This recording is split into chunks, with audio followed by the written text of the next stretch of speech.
messes it all up, Oh. you know. But there you go. Live. How you doing, everyone? Is there anyone there? Or are we talking to ourselves? Good evening. Always. Good Thursday evening. We've got 4 in so far, but that's Metal Mickey, the Rock Scout, Mark G with and Cloudy Mulder. So Excellent. That's all we need. we're guaranteed 4. I'm glad they're watching anyway. Is your missus on yet, Mark? Have you I'm had sure that? she will. I'm sure she will be. Yeah, rhubarb and custard. Oh, Cider. That looks disgusting.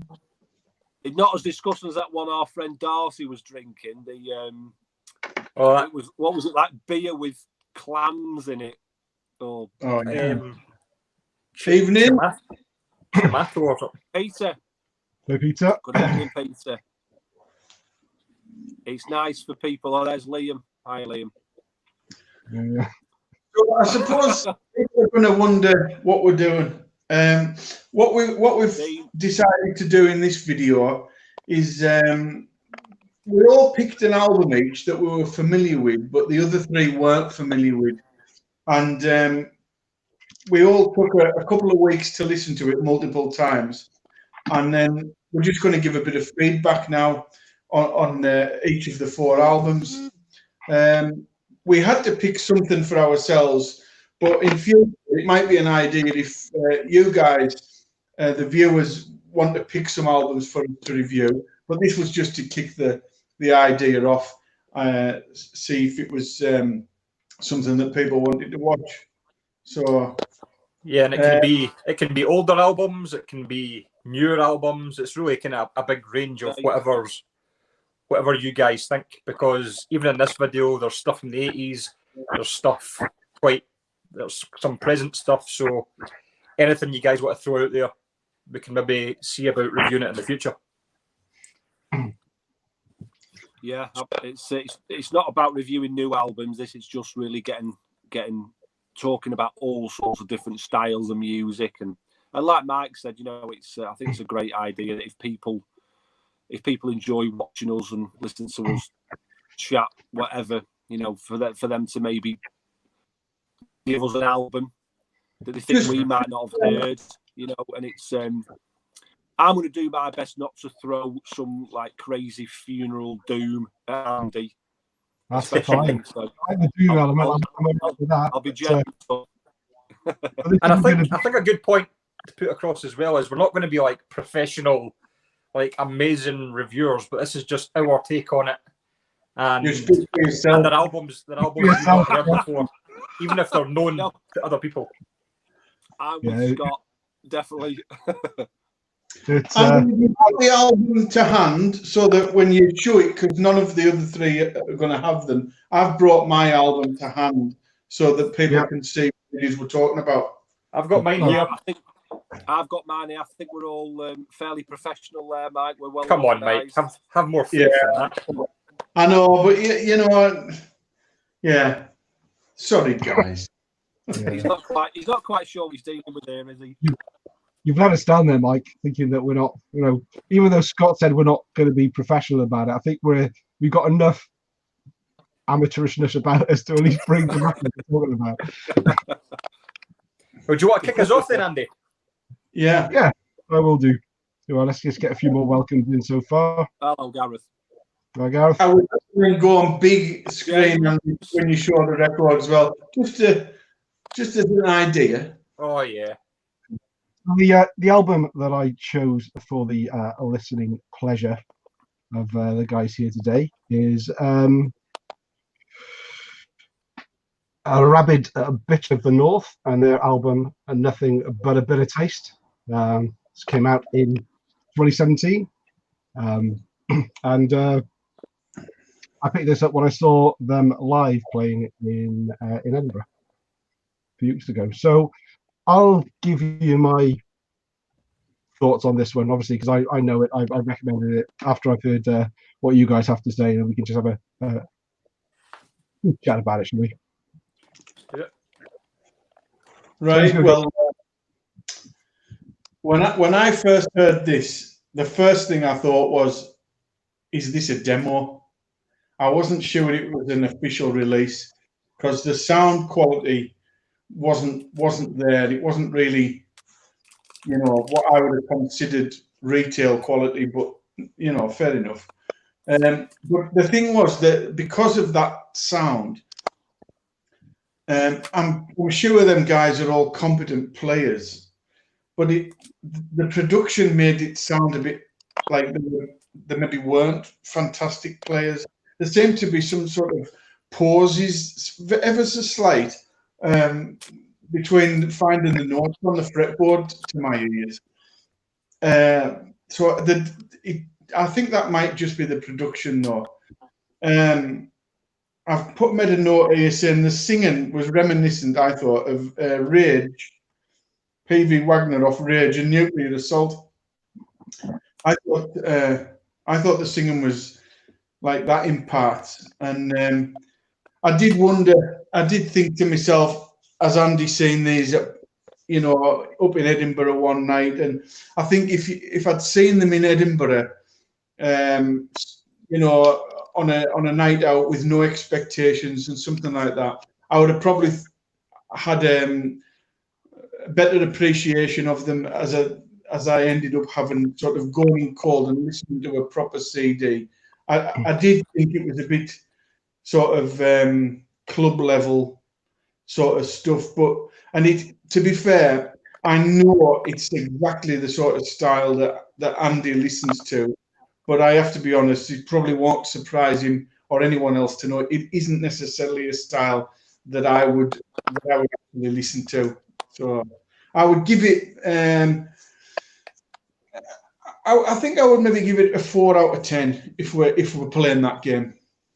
So what's the question up there for you? What would you describe it as? I've got to be honest, it's the one I listened to the least out of everyone's albums because the sound quality put me off. Yeah, but what style? The question was, what style of metal is it? What style of music? Call it. Sort of middle of the road heavy metal to me. I didn't, maybe with a bit of speed metal mixed in. I didn't really take it at all, I'll be honest. Fair enough. Mark, what do you think? Well, I was lucky enough, I had heard one of the songs by this band on the famous Cloudy Milder compilation CD that was kindly sent to me. I liked it. It was, to my ears, new wave of traditional heavy metal. It does have a very basic, sort of production. But I kind of like that. I like it. It sounds like it's recorded live in a studio, and maybe it was just mixed and mastered afterwards.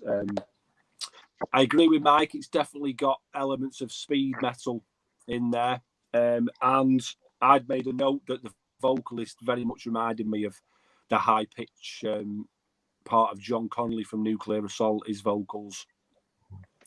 I did have a watch of a little video of theirs as well, and they've got some good beards, those boys as well, which I'm always a fan of. I thought the guitarist was good. I liked it. I thought that the whole album flows really well. You know, it's got a nice sort of raw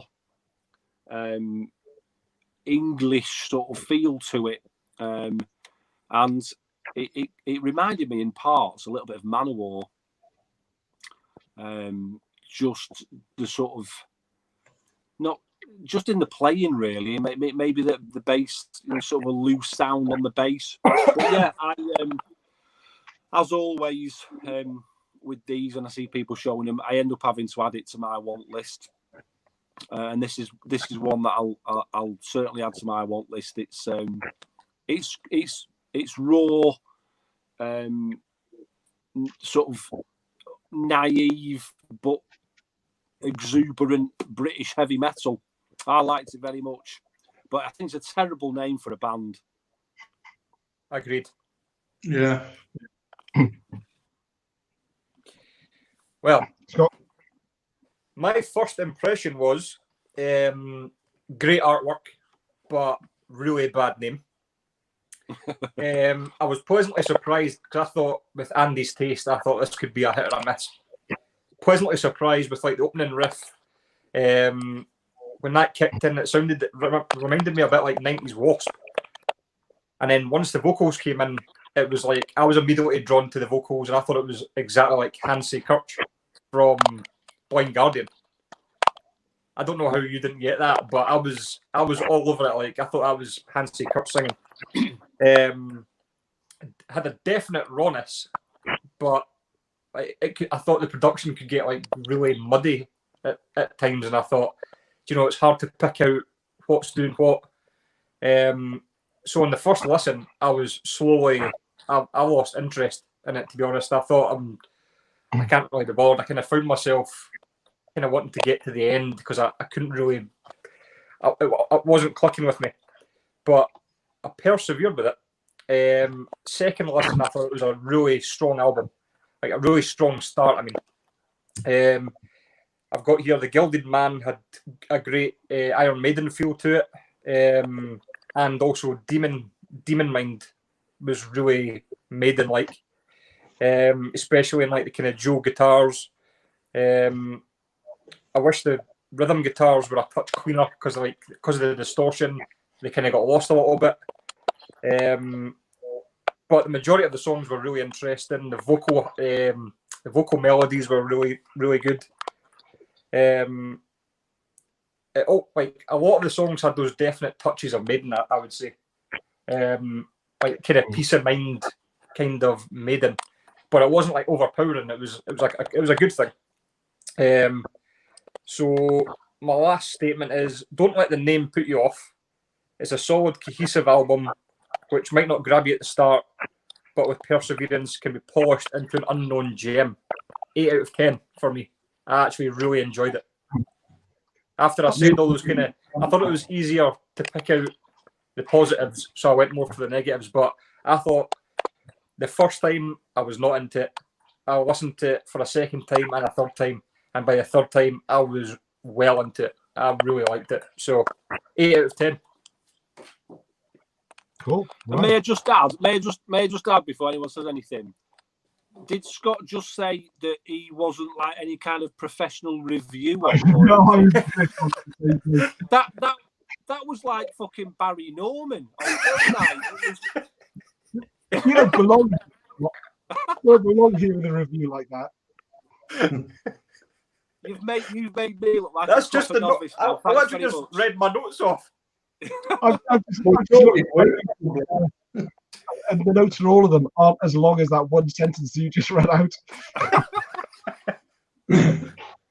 So, anybody watching, everything that Scott said. That's just what I wrote down. No, it's good to hear your opinions on those, because it was a bit of when we were coming up with this one, and I realised I was a bit slow off the mark. I literally grabbed the CD I was just listening to. So, not surprised, certainly by where are you? I can't do the pointing thing. Mike, your opinion? I thought you'd hate this. I thought you was shit or stupid lyrics or what have you. But yeah, so I saw them live, and you said you saw some videos of them, Mark, and the beards, and I did not expect when I saw the guy that voice to come out of him, because it is a bit kind of shrill and shrieky, and I expected it to be kind of a bit more gravelly, raspy. He kind of looks like the singer at Amon Amarth, I thought at first. So you're right. You're expecting this growl to come out, and this shriek comes out. I've never really listened to Blind Guardian, so I couldn't sort of make the comparison there. But you need to hurry up and get on that. Blind Guardian, awesome. That'll be the next one, maybe you pick for me. Oh God, I hope not. It'll be short-lived, this series. Right. So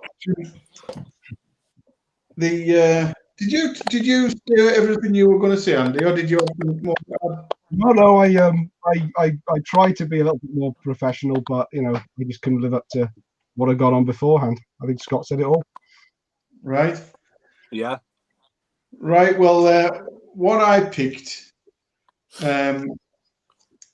was don't whatever you do, don't blow the screen up, Andy. Let people struggle to see this. Sorry, I was having a break. The helicopters, high visibility from 2000. I think this was around about the third or fourth Helicopters album. A Swedish band, and well, over to them guys to say what they thought. Okay, me again, is it? Or is it you want to We'll just Andy? I think we'll just let Scott do the reviews, and me and Andy we'll just sort of sit here looking interested. Well, no, it's Mark, then you, then Andy. We'll do that. Right. Am I first? And then it'll be Mark. Then it'll be you. I know what I'm doing, even if you three don't. Right, okay. It's the person who goes after the one who's talking, whose album it is. Oh, good one. So good job. Is Good it job. me then? Is it, Yeah, it's over to you, Mark. right, okay. I'd never heard that album before. Helicopters, High Visibility.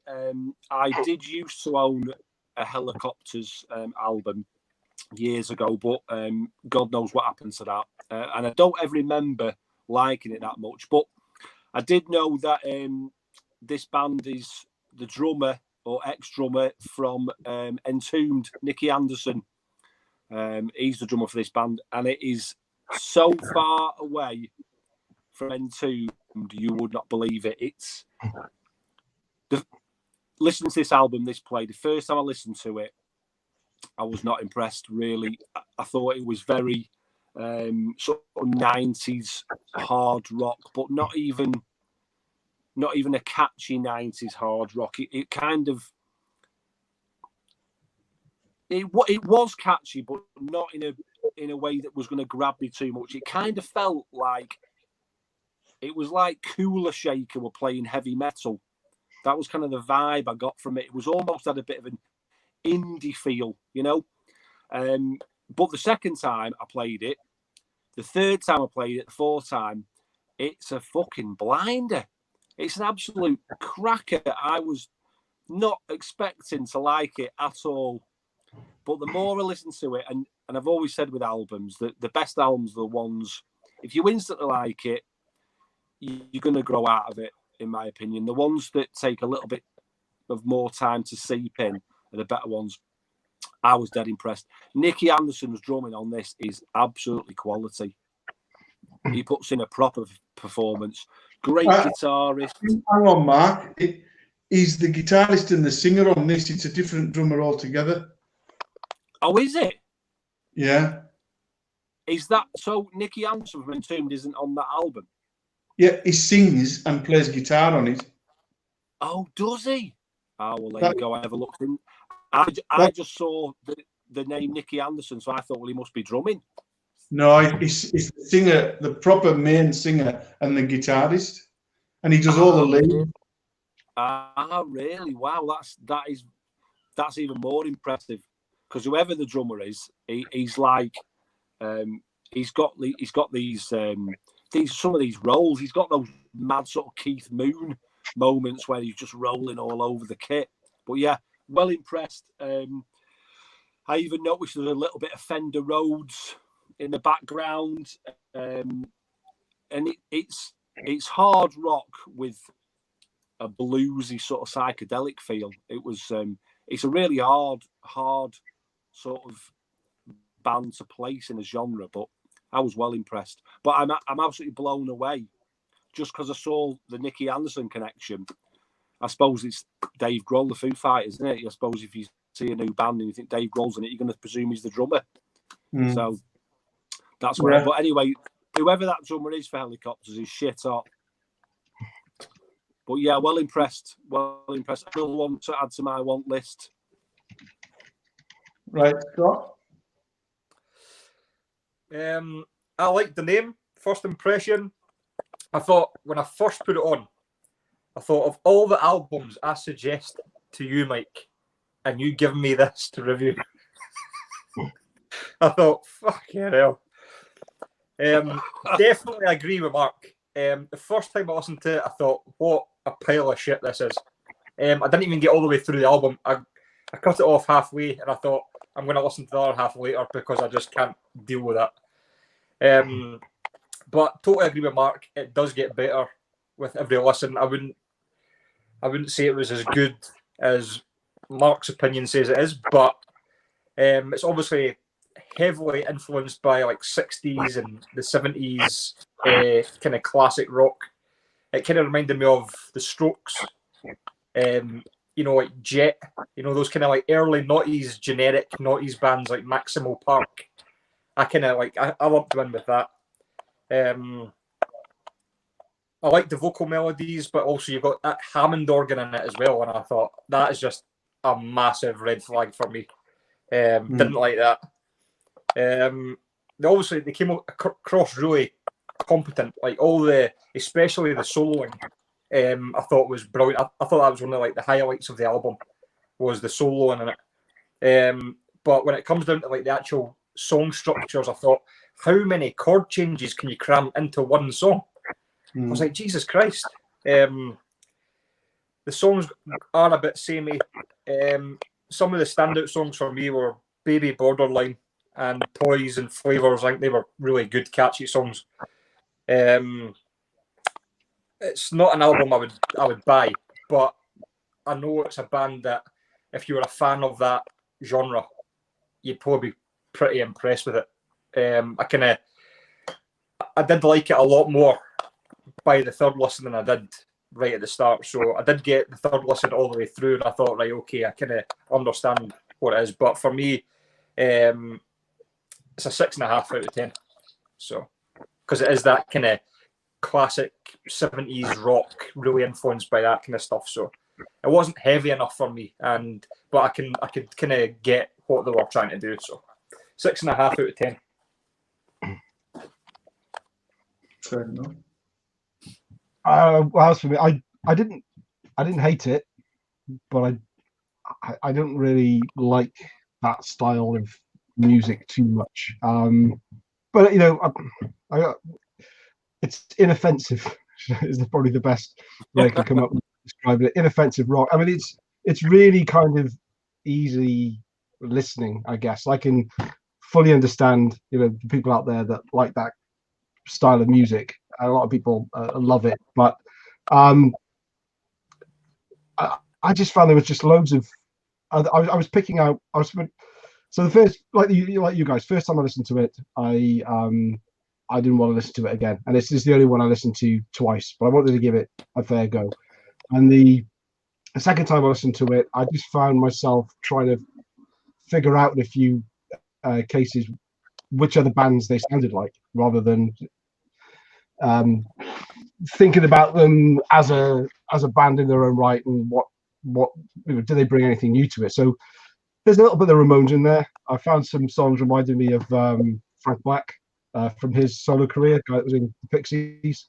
But I also just found it to be a little predictable after a while. All the songs are quite fast-paced, very catchy. So they weren't bad songs as such. It just isn't the sort of thing that I normally listen to. Apart from No Song Heard, that kind of broke the album up a little and give you a respite from the faster paced songs. But that was the longest song of the album, and I found myself kind of wanting that one to end and the faster ones to start again after a while. And also the plinky plonk piano rock isn't my thing either, so that kind of puts me off a bit. So unfortunately, I don't have a lot of good things to say about it, but as I said, I didn't hate it as such. And it's funny, Mark, you saying that you just mentioning Foo Fighters, because I actually wrote down that to me it sounds like a Foo Fighters record is being played at 45 RPM. It just seemed really kind of the vocalist reminded me a little bit kind of David Grohl, but not that similar at the end of the day. But yeah, I'm. It was interesting, but I say it's just not something I would grab. I don't think I have anything else like in my collection of a similar style.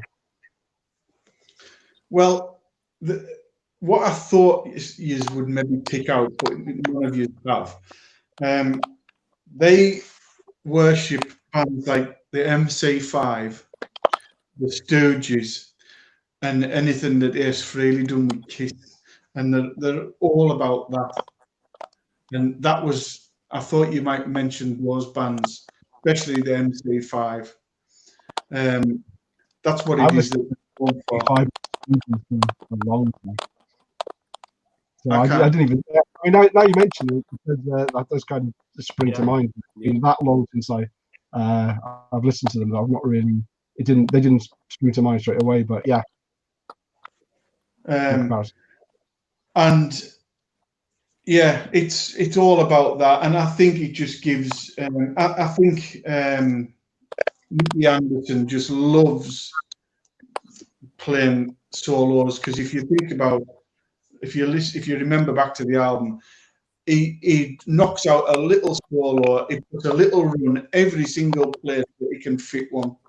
There must be 300 solos on this, because that's the whole purpose. I think, of the band, just to whittle on guitar, and he is very good at it, isn't he? So, yeah, I thought the solos were brilliant in it. The solos make it, but I love it. For me, I mean, for me, it's a 10 out of 10 album, and that's I picked it. I wanted to pick something.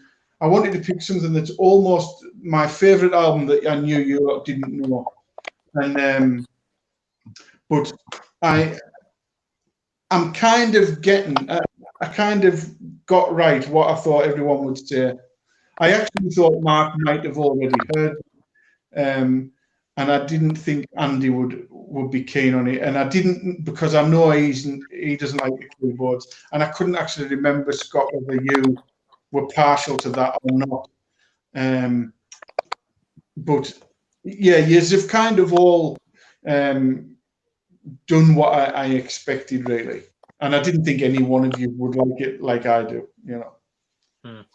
They sound like a good sort of band who you'd have on at a party. You know me. I'm all about the sort of doom and gloom bands, but the energy they've got. But I find it quite funny that all three of us have sort of mentioned a lot of sort of indie influence, isn't it? You know, you don't ever sort of tie together indie and rock, but it definitely, maybe it's that piano, that Hammond, that Fender Rhodes sort of sound.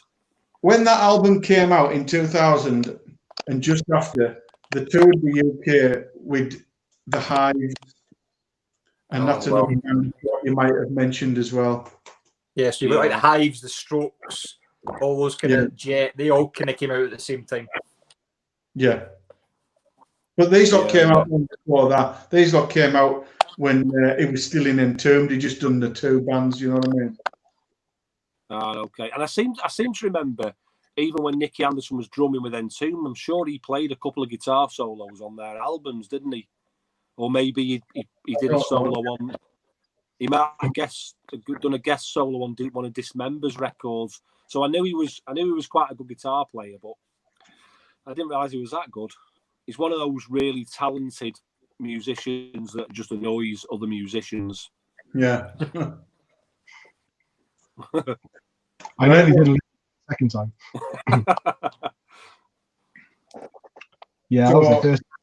Yeah, that's the album that Peter's saying there, Super Shitty to the Max. That's the one that I used to own by them, but I don't ever recall it being quite memorable. But I had heard that the High Visibility that you picked there, Mike, that's kind of like their sort of go-to album in their discography. Okay, who's showing next? I can smell burning. And I don't know whether it's outside.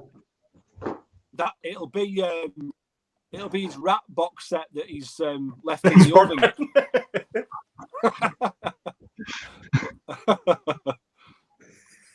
Well, go on. No, I was just going to slag Mike off, but what are you going to say? Yeah, we were just going to take the piss out of Mike while he's out the room. But I kind of feel like I don't want to just carry on regardless in case his house is on fire. Yeah. That would seem very insensitive of me. We'll just see the smoke billowing through that door. Imagine that. Shit, that won't be good, would it? We'll maybe just hang fire. The firemen's reviews on the albums as well. See if they've heard anything. But I'm going to show Firehouse. I'll take this moment just to say thank you to everyone who's watching. It's always much appreciated. Definitely listening to us yapping on a little bit, but it's I always really enjoy these, and I think it's a little break away from all the seriousness that there is in the world at the moment, isn't it? Definitely. Just listening to four Northerners yapping. Everything all right, Mike? I felt like I didn't want to carry on just because your house was on fire. No, it's must be some arsehole over the back burning something. So you're safe then? For now. He just lives next door. He just lives next door to an arsehole burning stuff. That's all. It's all good. Who's showing the next album? You. How are you? I've lost all track of everything. Okay. So I've asked the guys to listen to this album. Like I said, I was going to be gentle towards Andy more than anybody, but this is Meliah Rage from Boston, and their debut album Kill to Survive from 1988, a big label release back in the day on Epic Records. And I'll leave these fine gentlemen to let me know what they think about it. Okay. First off, first impression, cover art, awesome. When I first put it on, I think I'd heard some of these tracks, but I'd never heard the album all the way through. So first song comes on, I thought, right, okay, I'm going to enjoy this straight off the bat. When it kicks off, everything sounds good. Guitar tone, riffing is awesome. The bass sounds what it should be. And it's kind of like the bass is really shown off when there's like breaks in songs, and it gets those quiet moments. The bass really comes through. Two things I did notice: the drums sound a little flat. For being an album that's quite powerful, it's kind of power metal thrash. It's like you just want Mike to go, have that. Just to give it a bit more, especially like the snare, I thought it was just a bit flat for like the whole tone of the album. The singer as well, I wouldn't say has a great range. So he sounds really comfortable when he's down and he's kind of doing those kind of snarly vocals. But when he tries to go a bit higher, he sounds a bit strained. So that kind of, I don't know if that kind of limited their songs a little bit, but that's kind of what I noticed about his voice. The song Kill to Survive, which is the longest song on the album, but it's an instrumental. I was kind of like, why would you make the longest song an instrumental? Because it's not even like fancy guitar wankery or anything like that. It's almost like a backing track for 7 minutes. And I thought, what a waste, because it's actually a really good instrumental. And I thought it was a bit of a wasted song to not put lyrics over the top, because, like I say, it sounded like a really great, like, heavy metal backing track. So that's the longest song. Clocks in at 7 minutes, 7 seconds of just an instrumental, which isn't really my thing, but it is what it is. The songs are really interesting. They're well composed, so you never find yourself drifting off or getting bored with it. You know, like you're there the whole time. It's an excellent album.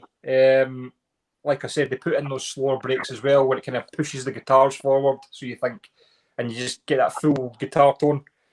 And my closing statement would be an album that would sit well with the majority of metal fans and a must for the collection. And I give it 8.5 out of 10. Great album. Cool. Right. Well, 80s metal. Thanks for being kind to me, Mark. Although you can make it brutal next time if you want. I won't mind. Well, so I never actually heard any Meliah range. Although I picked I think this is their second album. I picked this up recently, but I've not had a chance to listen to it yet. It's on the list of records to clean. Solitary Solitude. So I thought it'd be great. Yeah, great to listen to the first album. And I thought from what I've heard that they were like a full-on thrash band, but to me they weren't. They were a bit more sort of heavy metal, speed metal with thrashy elements in there as well, but not an all-out thrash band. I thought there was a lot of Megadeth vibes throughout. I listened to it. I mean, if you told me they'd started out as a Megadeth tribute band, I probably would have nodded along and thought, yeah, that sounds like they do that sort of music. But it's kind of the vocals I thought were a bit more James Hetfield though. So kind of James Hetfield fronted Megadeth style band. And I really, really liked it. Great intro, that beginning of the end.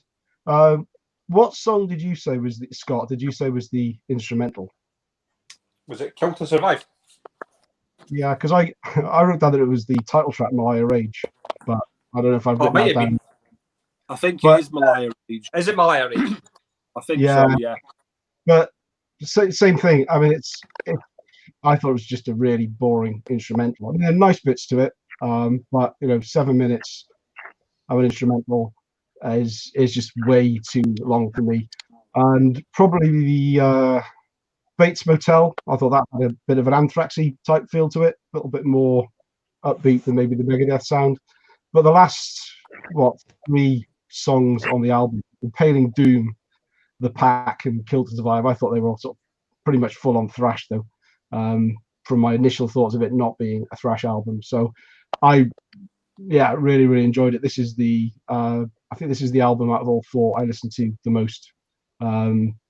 But then it's not surprising. It's one of the ones that I've added to my wish list and hope to get that on vinyl at some point.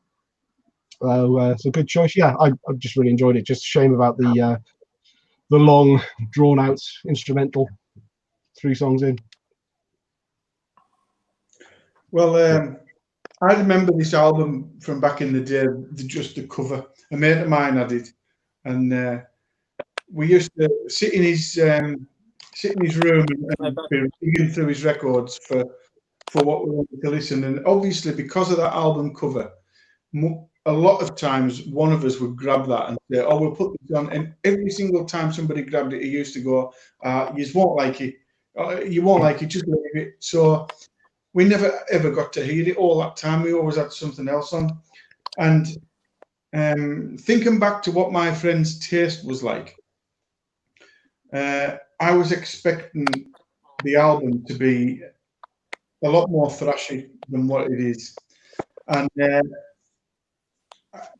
I was a bit disappointed that it wasn't, because when it did go faster, when it was being more thrashy, I thought it was great.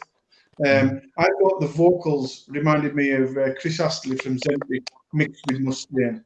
Thought they were a perfect mix of them two, and I could hear Megadeth influences all the way through that as well. But it came out in 1988, and as Megadeth were huge then, it's not surprising that they were influencing them. But I tell you what, I did notice the second song. I don't know the name of it because I've just wrote the second song. The riff on it is lifted right off Disposable Heroes. That was a great song, that Bates Motel. Yeah. That was one of my favourite songs on it. Yeah. It's right off, or Damage Inc. or whatever. It's took off, coming off Master of Puppets, isn't it? I mean, I thought it was very long. I thought it was a very long album, and when I thought about, would I listen to it again and stuff like that. So what I decided to do was I listened to it 1.5 times, and I've got to be honest, the second time I liked it even less. It wasn't pulling me in like that I thought it might. It pushed me away, but what it did was it pushed me away to type them in again onto YouTube, and I actually checked out that album that Andy's just shown there, the second album, a Solitude thing. And so I listened to that, and that was miles better. I thought that was miles better. It was more thrashy. There wasn't enough thrash, there wasn't enough speed in it for me. But when it was good, it was good. When it was more of what I wanted, they were good at it. It was just the speed was a bit thin on the ground for me, I'm afraid. Yeah, it was. I was introduced to this album back in '88 when it first came out. The singer from Enchantment, I'd heard one of the songs played. I think it was on the Tommy Vance Friday Rock Show, and we were heading on our way down to Action Records in Preston to spend our sort of pocket money or whatever it was. I don't even remember, but that was where we used to spend our Saturdays buying records. And he was telling me about this on the train journey. I heard this song by Meliah Rage, and I think it was the first beginning of the end, which has got a great riff, and it sort of sets the tone for the album. Uh-oh. It set the tone for the album. Does deny I like how it's frozen with it just peeking out around the corner. Mark, we can't hear you or see you.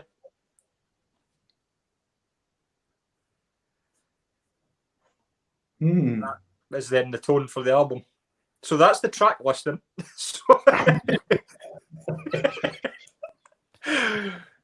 Yeah. I think Mark will have to go out and come back in. Nah, he's gone. Well, can you kick him out, Andy, in case he can't get out, and then he can come back in? There he goes. And he was worried about me as well. Yeah. So that was a very good album, though. I'm surprised I've not heard that. And when Andy showed that Solitary Solitude, I think you mentioned it about a week after I saw it on eBay, and I've been watching it ever since. So that is just basically put me over the edge to go and grab it. Yeah, I'm. If it's much more thrash, if it's a lot more thrash, what have you done, Mike? It's all turned to shit. What's happened? What's happening? Oh, he's Mark, back. Everything. Yeah, I that one. Are you back? It's like a test card, isn't it? It's like Madame Tussauds. Can you hear us, Mark? Although less lifelike. Mark? Wow. You can't hear me. All right. I think, Scott, you should move on to your... Here we go. There we go. Oh, here we go. I think I'm back on. I think I'm on. Can you hear me, Mark? Moving. Yes, got you now. Excellent. Will we move on right then? Yeah, cool. So I picked the band Kryptos and their album Burn Up the Night from 2016. It's their fourth full-length album out of 5. Kryptos were formed in Bangladesh in India, so they're all Indian. And they're actually known to be one of the biggest metal bands to come out of India. And they've been signed to AFM since 2012. On you go. Oh, it's me first, isn't it? Yeah, so I don't think I've heard of these before, unless you've shown me one of your videos, have you? Scott? No, I've not shown them yet. Because I remember somebody else talking about a band from India, and I wasn't sure if it was this one or not. It's a good, straight up heavy metal with a bit of sort of thrash metal tendencies. Again, I'm gonna throw in a Metallica reference here. I kind of found them a bit to be Metallica meets Iron Maiden. Certainly that song Unto Elysium. Just musically though, the vocals though, it's interesting because they've got more of a blackened style to the vocals as well. Not really a traditional thrash metal, not really a traditional heavy metal, but and that took me a little bit of time to get used to it. Tuned into them a little bit more on the second listen, but musically I really enjoyed it. I thought Wave Rider, really catchy song. Full Throttle was pretty good too. I thought that Unto Elysium, the one I just mentioned, it started off a little bit doomy, and I thought this is a nice change of pace, what have you, but it didn't really go anywhere from there, and that was probably a song I thought was a little bit dull compared to the rest of the songs on the album. My only real criticism with it, to me, it just sounded a bit overproduced. There was a lot of the riffs seemed to me quite repetitive in the song. Once they kind of nailed it, it was almost like a copy and paste throughout. But then a lot of modern heavy metal bands, or new heavy metal bands, do that when they're releasing albums. And so the sound I just thought was a bit sterile. But you know, I enjoyed it as I listened to it more. I would listen to it again, but I don't think it's one that I would go out and buy. So I'll give it a 6.5 to 7 out of 10. Well, when Scott first mentioned this, I just thought, has he done this to get on my nerve? This is a band from India. I've got nothing else from India in my collection. I'm not going to like this. This is just not going to be for me. Why is he doing this? I thought it was like a funny. But right out of the gate,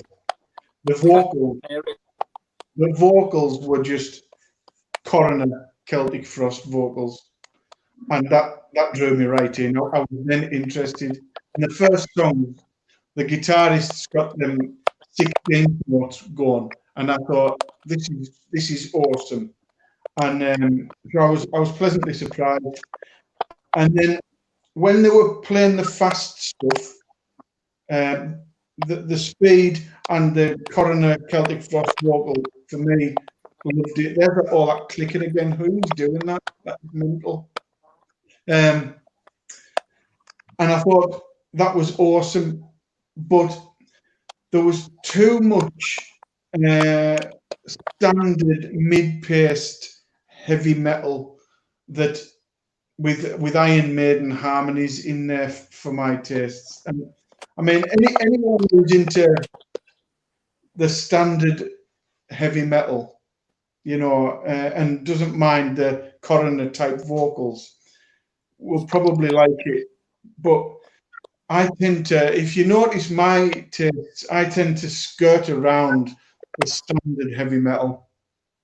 Yeah, I can go, you know, apart from the really big acts like Iron Maiden and stuff, for the most part, unless it's doing something a little bit extreme, even if it's extremely glammy or extreme death metal or whatever, I gravitate towards the extremes rather than the ploddy middle of the road sort of heavy metal. I tend to run a mile from that, to be honest. So it isn't something I would buy unless they put out an album that was more like Coroner. But that's who I thought the vocals were like. But I would give it, I still thought it was worth probably something like Andy did. Maybe a 6.5, something like that. Because when that 16th note type of riff comes in on the very start of the album, I thought I was in for a gem here. But it's still the best album out of the 3 that you have suggested. This is the one that I would be most inclined to pick up if I seen it for the right price, you know.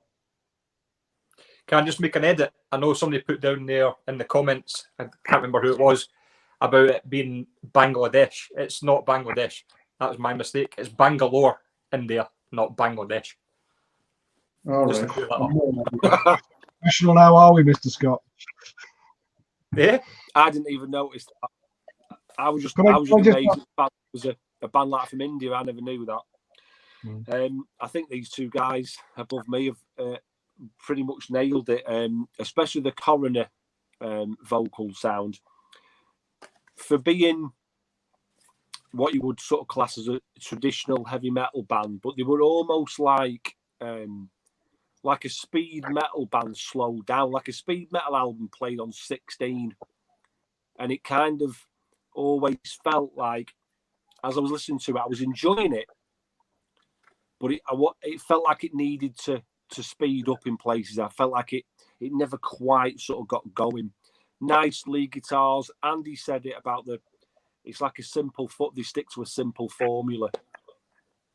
You know, it's like sort of music by numbers, but it's good. There's something constantly enjoyable about it.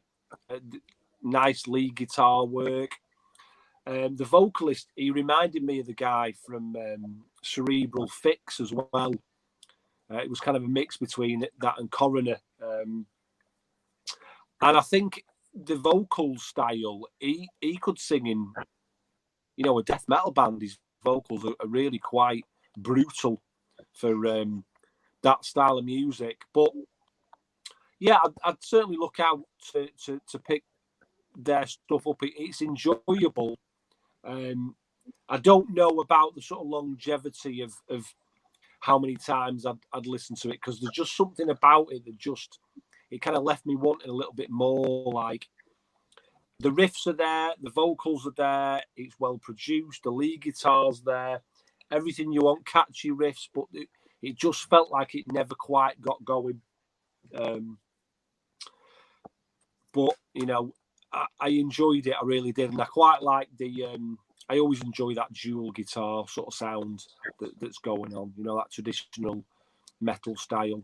But yeah, overall enjoyable, and I keep forgetting to mark it out of 10, but I think I'll be a little bit more generous than these other two. I'd probably give it a 7 out of 10 for me. I think if you were a person wanting to learn to play the guitar, it'd be a good band to learn their riffs. You know, they've got a nice structure to them, and I think as an up and coming guitarist, you'd enjoy playing that style of riff. You know, but yeah, I liked it. 7 out of 10. I'm giving it. That's not bad then. So there we go. Kryptos from Bangalore. In the comments, Andy, about if anyone wants any albums reviewed for the next video. Yeah, give us some suggestions, folks. A reminder. Get involved. Yeah.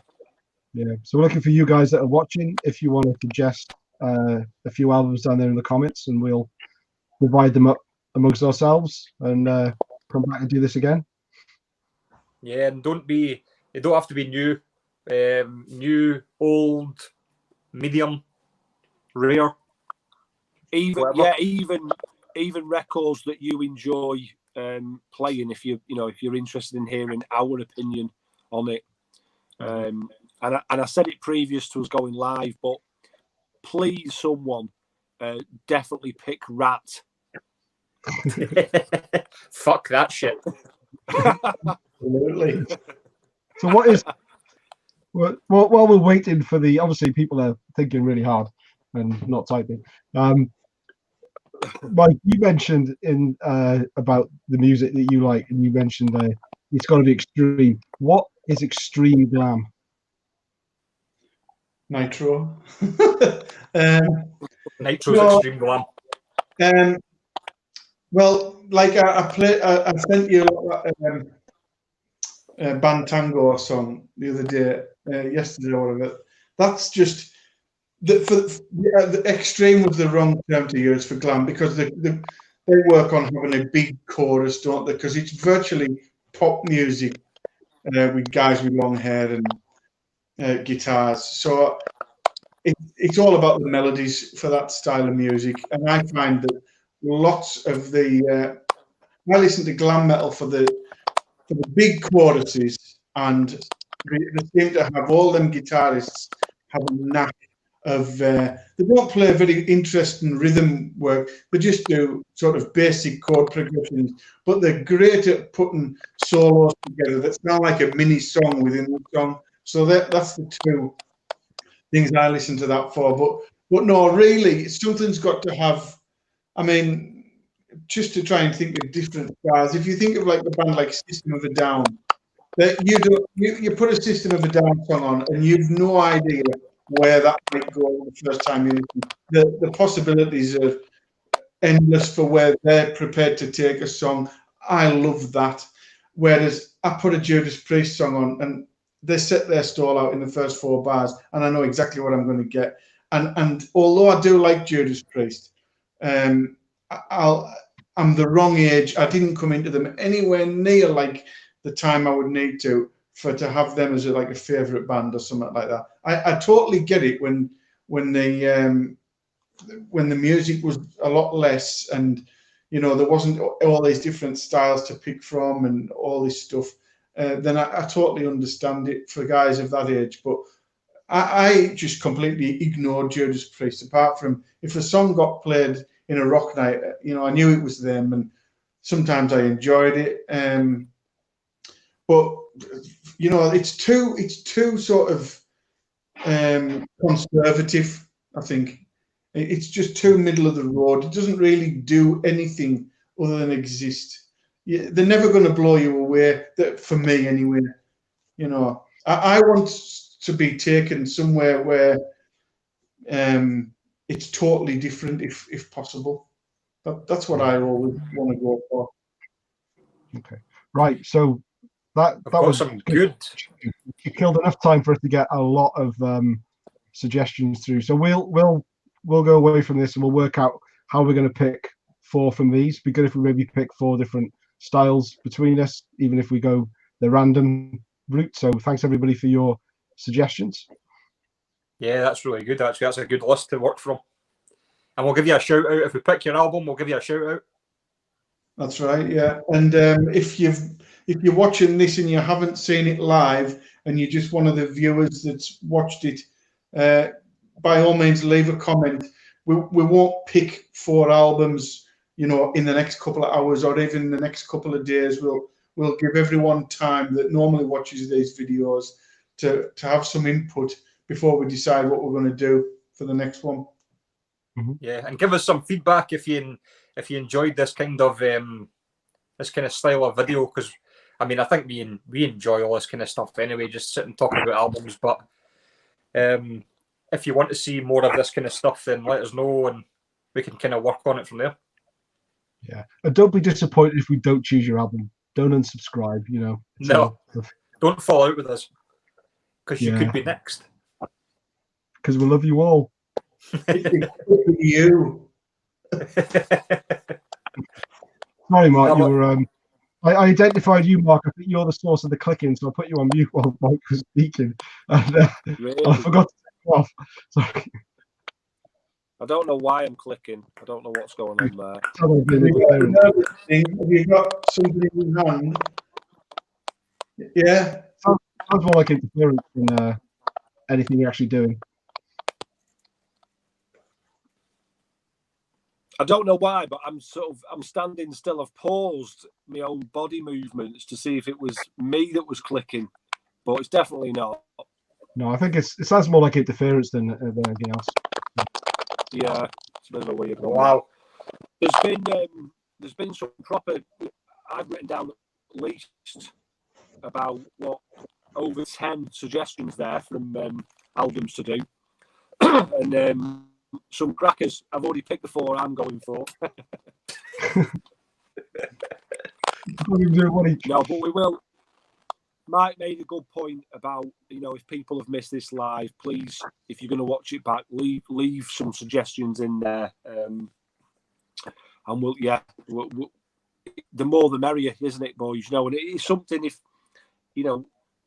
we could pick 4 and then pick another 4 and another 4. You know, it's just the way it's going to go, isn't it? Really? Yeah, But, and I think the best thing as well, we'll pick, like Andy said, we're not just going to pick just 4 run-of-the-mill heavy metal albums. We'll try and mix it up, so some of us are listening to stuff we've never listened to before, or something like that. So it opens us up to albums as well. So. Yes, Peter, you are allowed some. In fact, if they pick Pretty Boy Floyd, I won't be doing this video. Hey, Darcy's just sent me a photograph. He's just picked me Pretty Boy Floyd and Cats in Boots up on cassette. And both of them the killer. I won't hear of it. So, yeah. Will that do us then, lads? I'm on the fence there. Right, so we're an hour in. I think that's what we roughly planned for tonight. Not gonna, yeah, nice one. You guys out, so you're not. Thanks everybody for watching. As always, you're absolute stars for sparing your time for us to waffle on. Thanks everybody. Yeah, thanks for watching all. Cheers, guys. Take care.